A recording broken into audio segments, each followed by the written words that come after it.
તો આગામી 48 કલાકમાં મુશળધાર વરસાદની આગાહી કરવામાં આવી છે। ઉત્તર ગુજરાતમાં સાંબેલાધાર વરસાદની સંભાવનાઓ છે।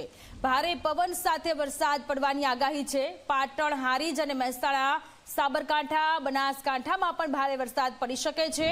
તો મહીસાગરમાં પણ અતિ ભારે વરસાદની સંભાવનાઓ હવામાન વિભાગ દ્વારા વ્યક્ત કરવામાં આવી છે।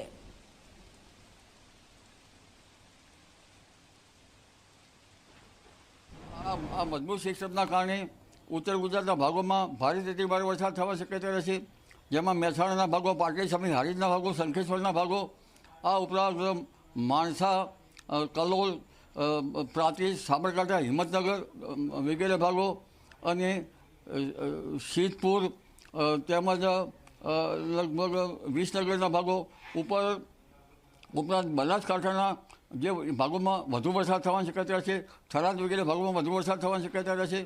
આ ઉપરાંત ડીસાના ભાગોમાં અને ત્યારબાદ લગભગ રાજસ્થાનના સરહદના ભાગોમાં ભારેથી અતિ ભારે વરસાદ થવાની શક્યતા રહેશે।